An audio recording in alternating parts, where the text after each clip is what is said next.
Hello mga kababayan, ka-business, ka-papi, kalingap. Kumusta po kayo? Welcome po sa aking munting kubo, Analisa Reality Vlog. Salamat po dun sa mga bagong subscribers sa aking YouTube channel. Welcome po at saka yung mga nagla-like, comment, share po sa aking mga ginagawang reaction. Salamat sa inyo ng madami.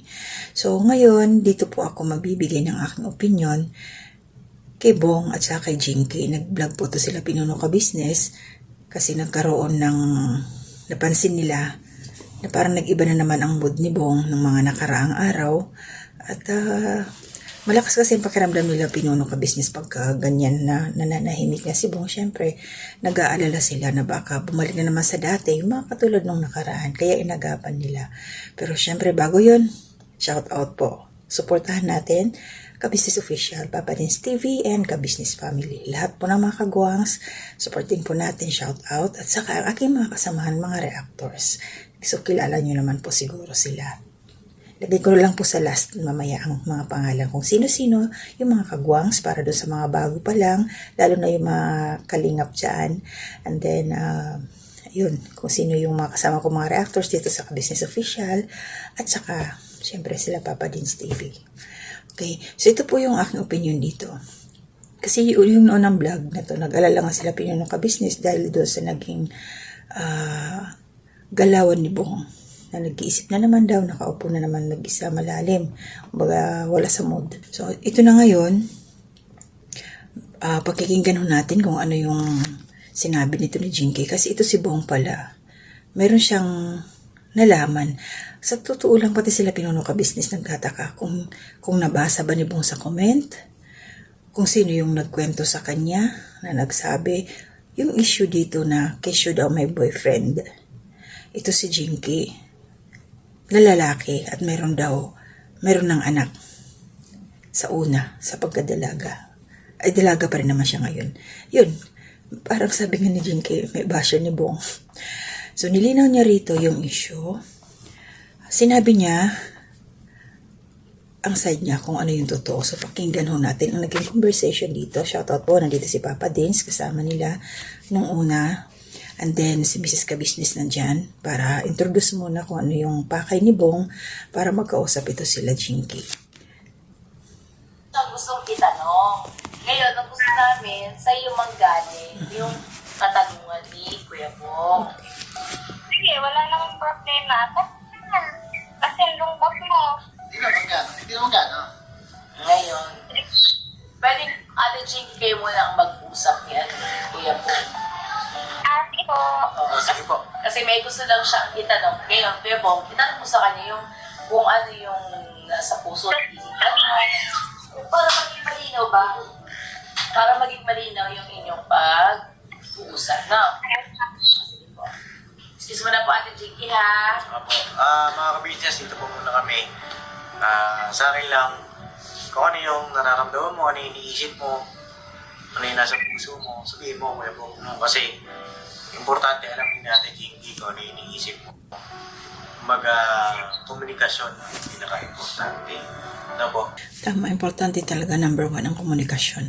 Huwag basta-basta maniniwala sa mga naririnig at sa mga sinasabi. Mas maganda yung diretsahin, tanungin mo kayong dalawa ang mag-uusap. So, pag natapos itong video call nyo, lahat ng iniisip mo, tanong mo, masasagot. No? Kuya Bong. Ayaw kasi namin nakikita ka malungkot. No? Ayan natin, Jinky, sige po. Usap na po kayo. Excuse mo na po, Ate, Spot ha? sa business. Bong, wala ba alam mo tanong kay Ate, ha? Dala ko na. Ano? Ang tanong mo? Yung ano naman, narinig lang kasi ko doon kasi pumunta kami doon. May narinig lang kasi ko. Yung pumunta kami doon sa Sandra. Dala ko. Oo. May narinig lang na may ano ka daw, boyfriend na lalaki daw. Narinig ko lang naman. Tapos? Yun lang, narinig ko lang sa mga tambay-tambay, ganun. Narinig ko lang. So, maniniwala ka sa ibang tao, hindi ka maniniwala sa akin. Ako naman, hindi naman ako nangyayari sa ganun lang.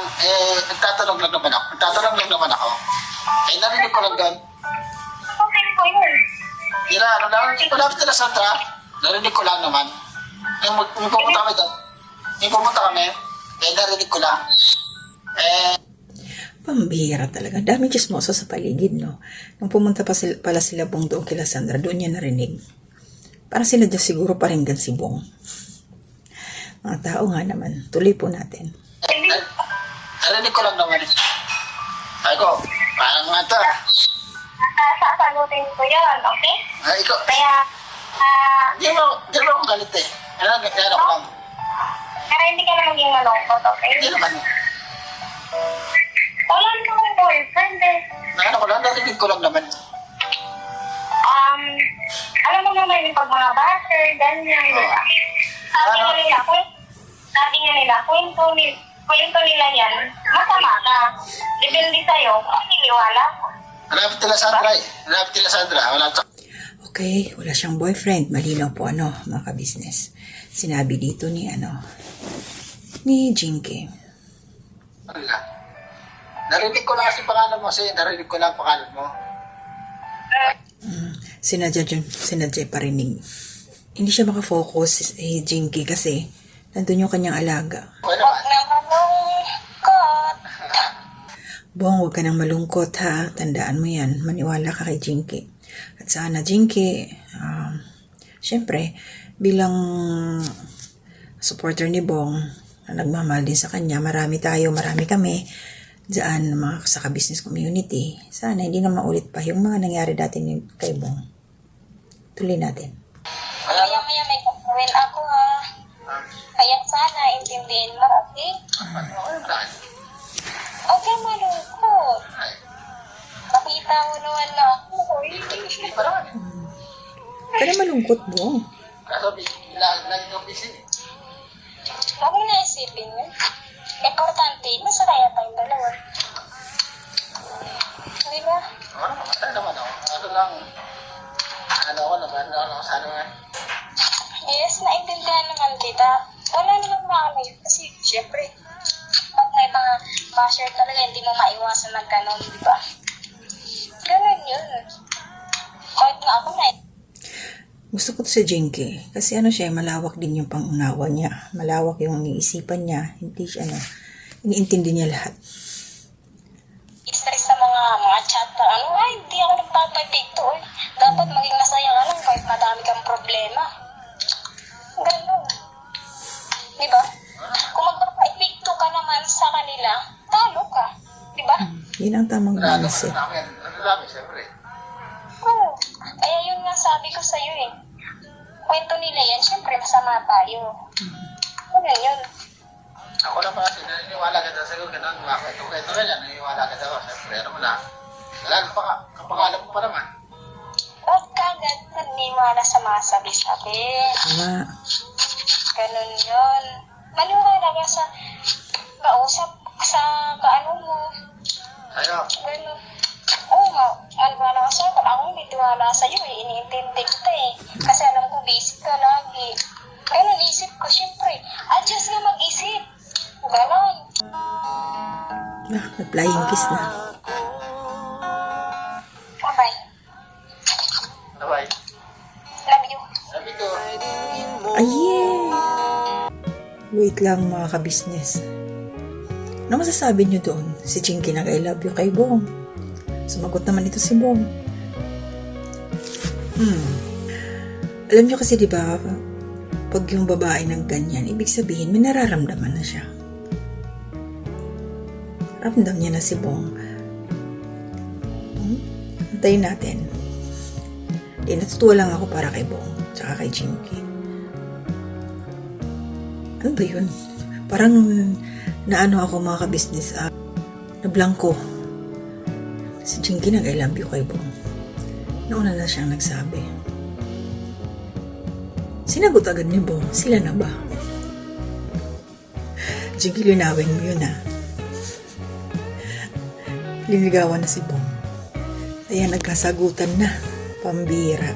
So yun lang po hanggang dun lang ako mga ka-business. Maraming salamat sa suporta ninyo. Hindi muna ako magsa-shoutout individual.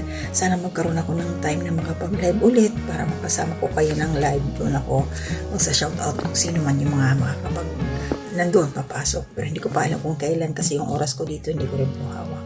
Kaya basta masasabi ko lang, maraming salamat po. Mag-iingat tayo. To God be the glory.